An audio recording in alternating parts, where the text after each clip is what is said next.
O evangelho de hoje, desse terceiro domingo, parece o evangelho desconexo, porque ele tem duas partes. Na primeira parte é o início do evangelho de São Lucas.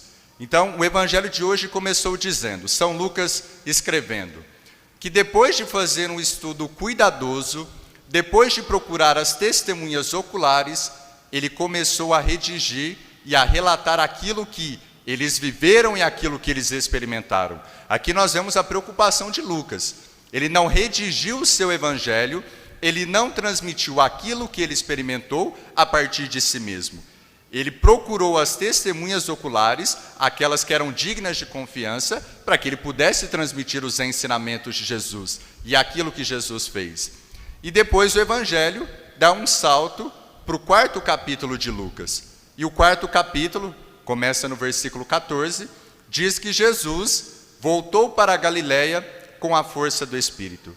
Se Jesus voltou para a Galileia, onde que ele estava?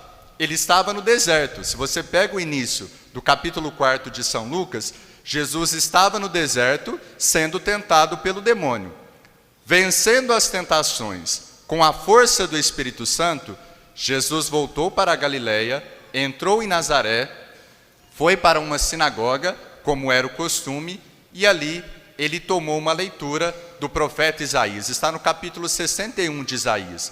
E Jesus proclama a leitura e depois ele se senta para explicar a Escritura. O gesto de sentar-se naquela época era sinal de autoridade.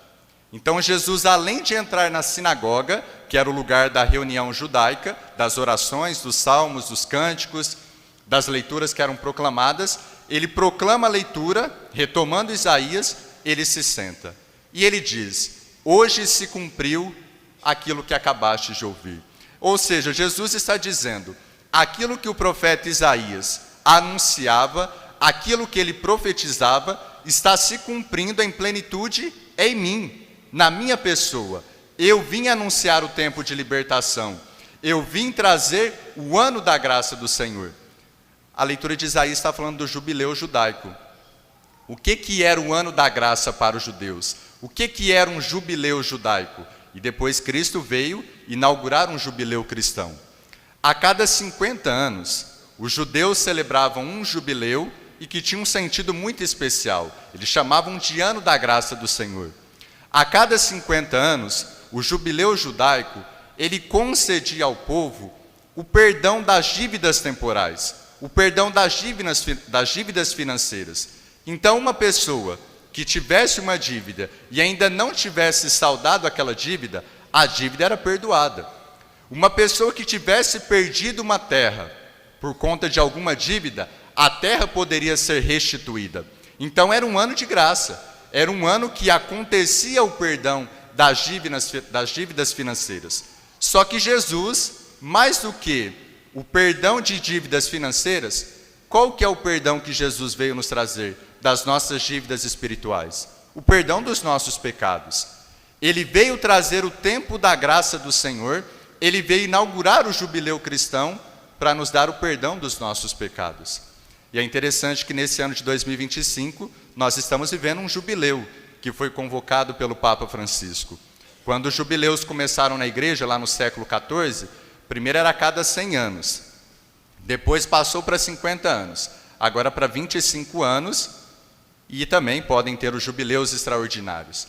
E dentro de um jubileu cristão, católico, nós temos sinais. Então existe uma igreja que tem uma porta santa, que nós podemos passar. Depois que passamos pela porta santa, antes, podemos fazer uma peregrinação, passamos pela porta santa, fazemos a confissão dos pecados, colocamos o nosso propósito de emenda, depois rezamos pelo Papa e podemos receber a indulgência plenária. Mas não são somente sinais rituais, não são somente sinais exteriores. Ao mesmo tempo que eu cumpro esses sinais exteriores, que são importantes, que são necessários, eu também preciso perceber na minha vida o que eu preciso mudar. O que eu preciso mudar na minha mentalidade, o que eu preciso mudar no meu coração, o que eu preciso mudar no meu relacionamento com as pessoas. São sinais exteriores que me concedem o perdão dos pecados, mas que também me ajudam a viver na graça do Senhor, que também me ajudam a caminhar buscando a minha conversão.